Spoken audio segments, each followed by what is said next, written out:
బయటికి ఎందుకు వచ్చాము? రాజకీయాలు చేయడానికి వచ్చాము. Excuse me sir. ఏమా నాకు మీ ఫేస్ చూస్తుంటే బూడిద గుమ్మడికాయ జ్ఞాపకం వస్తుందండి. నీ అభిమానం అయ్యా. ఎందుకని? అది కూడా మీలాగే దిష్టి తీయడానికి తప్ప ఎందుకు పనికిరాదు. రాజకీయాలు చేయకుండా ఇంట్లో కూర్చుంటే, రాజకీయాలు చేయకుండా కూర్చుంటే ఎవడని డబ్బులు ఇస్తాడా మనకి చేయమని? ఎవడు మనం ఖాళీగా కూర్చుంటే, ఖాళీగా కూర్చోడానికి కాదు కదా వచ్చింది ప్రొఫెషన్ చేసుకుంటూ. జడ్జి పోస్ట్ వదిలేసి ఎవడ లాయర్ అవుతారా పనికి మాలినోడు? నేను తప్ప.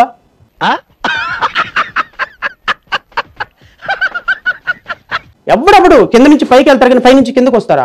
కిందకు దేనికోసం వచ్చాము? ఎందుకు అడుగు తింటానికా? భార్య పిల్లలకు న్యాయం చేయాలని మీరు సమాజానికి ఏం న్యాయం చేస్తారు?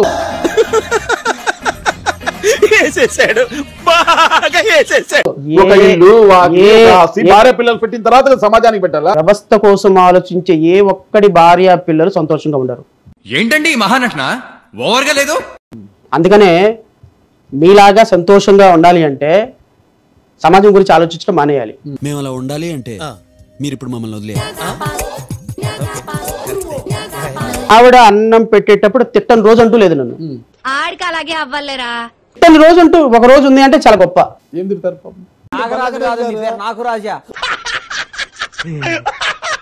ఎందుకు కష్టపడుతున్నావు? ఎవరి కోసం కష్టపడుతున్నావు? ఈ డబ్బులన్నీ ఎందుకు ఇట్లా వేస్ట్ చేస్తున్నావు? పిల్లలు ఏంది? నా భవిష్యత్తు ఏంది? భవిష్యత్తు నేను అవుతావు తెలిసి నేను ప్రేమించేవనే కాదు, ఏదో హ్యాపీగా ఉంటాను నేను. నేను అవుతావని తెలియక నేను ప్రేమించాను. 100% కరెక్ట్ అండి.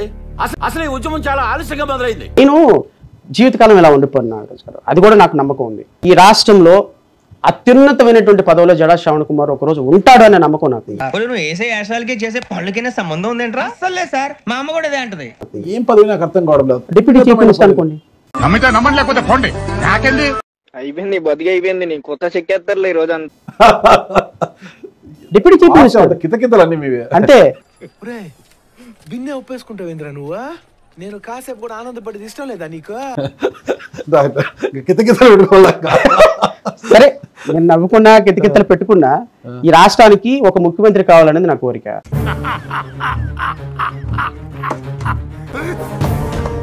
చాలా దినాల తర్వాత నిజంగా వచ్చే జోకన్నా దేవరాజు. ఒకరి కింద పని చేయరు, ఒక పార్టీలోకి వెళ్ళారు. మీ సొంత పార్టీ, మీ సొంత పార్టీకి ఉన్న బలం ఎంత, మీ దగ్గర ఉన్న క్యాడర్ ఎంత, మీకున్న సభ్యతం ఎంత? చెప్పురా మొత్తం చెప్పు. 2 సీట్లు తీసుకుంటాను సార్. ఎక్కడ పెట్టుకోవాలో నాకు బాగా తెలుసు, నాకు అలవాటే. అసెంబ్లీలోకి వెళ్తాను సార్. నా ఒక్కడికి సీట్ ఇచ్చినా వెళ్తాను సార్ నా పార్టీలో నుంచి. ఒక్కడికి సీటు మొన్న టీడీపీ ఇస్తానంటే 5 సీట్లు కావాలి నాకు అన్నారంట కదా. నేను అడిగేదండి, నువ్వు చెప్పేదేంటి? ఎన్ని రెండు వేసా? నాకు తిరువురు కావాలి, తాడికొండ కావాలి, మారాన్ చేశారంట. అలా ఏం కాదు కానీ అడిగారా లేదా? సరే, ఒకటి అడిగారా లేదా?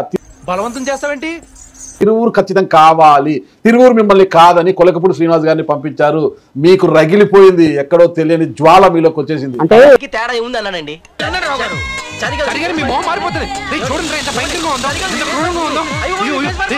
ప్రవీణ్ కుమార్ గారు చేసిన అన్యాయం ఏంటి జాతికి? కొన్ని లక్షల మంది ఆయన్ని బహుజన నాయకుడుగా నమ్మారు. ప్రగతి భవన్ వస్తాను ఏనుగెక్క అన్నాడు. ఏమైపోయింది? ప్రగతి భవన్ లో ఉన్నారు. అదే అంటే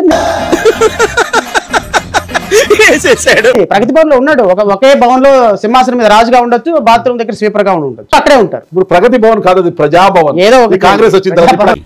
చదువుకోవాల్సిన వయసులో చదువు విలువ తెలియదు, విలువ తెలిసిన వయసులో చదువుకోవడం కుదరదు. చదువుకోవాలరా ఒక చిన్న ఆకాంక్ష. భవిష్యత్తులో ఏ పార్టీలు కూడా చేరరు. 100% కింద ఎప్పుడు పని చేయను, కలిసి పని చేస్తా. నీ ఒపీనియన్ ఓడరా అడిగిండు, మాకే నీ మీద ఒక ఒపీనియన్ లేదు. ఇప్పుడు కింద పని చేయను, కలిసి పని చేస్తా. 100% కలిసి పని చేస్తా. రేపు వైసీపీతో కలిసి పని చేస్తా. వైసీపీతో కలిసి పని చేస్తా. ఖచ్చితంగా. ఇప్పుడు చేస్తున్నారా? చేస్తున్నాను. ఇప్పుడు కూడా 2 పందులు ఒకటైనా.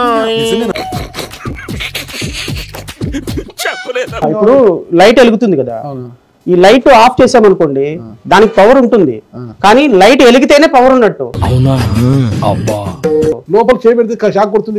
ఇప్పుడు పవన్ కళ్యాణ్ గారు కూడా అంతే, ఆయన పవర్ లోపల ఉంది, వెలగదు, కానీ చేతి పెడితే షాక్ కొడుతుంది. అందుకని చేయి పట్టనట్లేదు కదా ఎవరిని. అండ్ ఎవరికైనా చూపించండి రా, వదిలేయకండి రా బాబు అని అలాగా కూర్చోబెట్టి చెప్పండి రా, వదిలేస్తారేట. చూద్దాంలే, చూడటం కాదండి, మీరు చెయ్యాలంతే. సరే, మీరు ట్రై చేస్తారన్నారంటే అది ఓకే అయిపోయిన